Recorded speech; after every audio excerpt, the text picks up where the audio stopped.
嘿，大家好，欢迎来到章鱼哥美食厨房。今天要和大家分享的是秘制卤牛肉。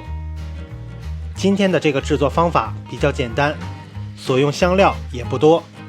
如果你学会今天的制作，相信你一定可以拥有可以媲美酒店大厨的手艺和味道。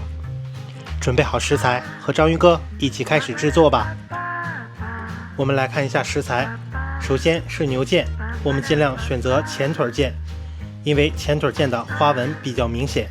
干黄酱、甜面酱、生抽酱油、花椒、八角、草果、干辣椒、香叶、桂皮和山楂干，再准备一些香菜和洋葱。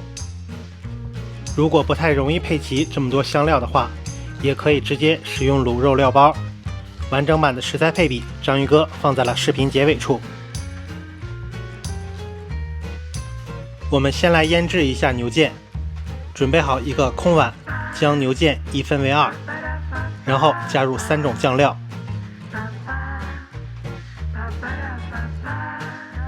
放完酱料，记得加1瓶盖的高度白酒，白酒可以很好的起到去腥增香的效果。章鱼哥在剪辑的时候发现这个镜头没有录到，然后再把洋葱丝和香菜也放入碗中。我们可以用力的捏一下洋葱丝和香菜，让里面的汁水更好的散发出来。我们把所有的酱料抓拌均匀，然后裹满牛腱表面，让牛腱可以更好的入味儿。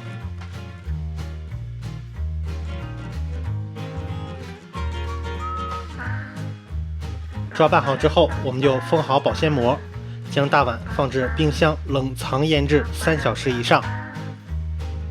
腌制时间到，我们就将牛腱取出，放入一个合适大小的锅内，然后加入没过食材的清水。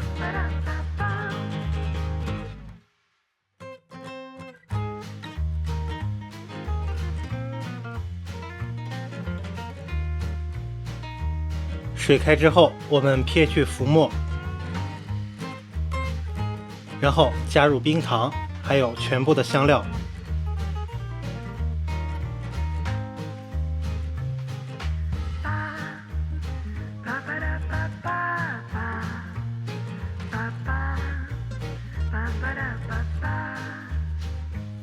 再次水开之后，我们盖好锅盖，调至最小火，煮至2小时左右。如果你有压力锅，我们可以使用压力锅，时间大概在半小时左右就可以。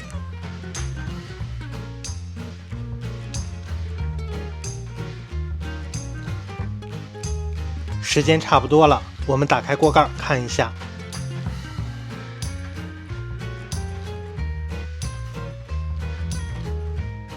我们可以使用筷子插入牛肉当中，如果很轻松的就可以插入，那我们的卤牛肉火候基本就到了。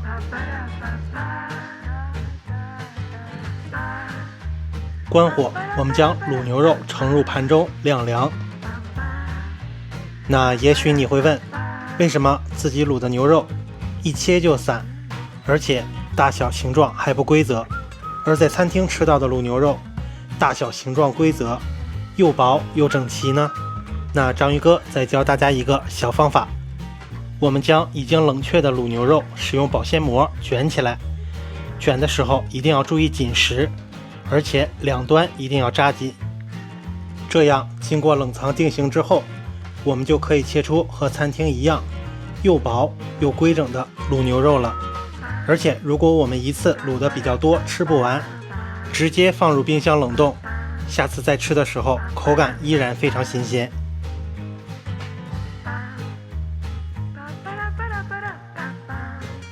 我们就将已经冷藏定型好的卤牛肉切片摆盘。哇，在切的时候我们就能感觉到满满的胶原蛋白啊！如果可以经常食用的话，那我们的皮肤一定可以变得更好吧。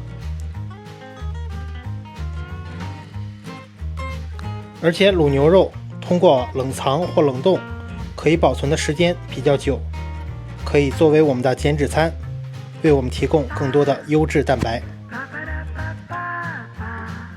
我们卤牛肉的卤汤也可以在冷却之后放入冰箱的冷冻室密封保存，下次在卤牛肉的时候，我们就可以直接使用这个老卤。或者如果我们的冰箱真的没有地方，还不想浪费我们的这个卤汁，那我们也可以煮一些白水鸡蛋，煮好之后，我们给鸡蛋剥皮，直接泡入卤汤之中，我们就可以得到香喷喷的卤蛋。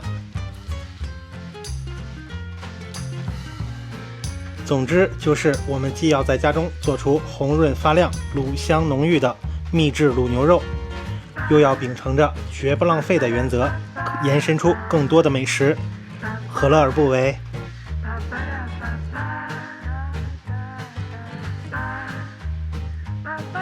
好了，今天的美食分享就到这里了。按照章鱼哥的方法，相信大家都可以做出这道经典的秘制卤牛肉。如果喜欢今天的视频，记得点赞、订阅和分享。感谢大家收看我们的频道，我们也会为大家带来更多的美食分享。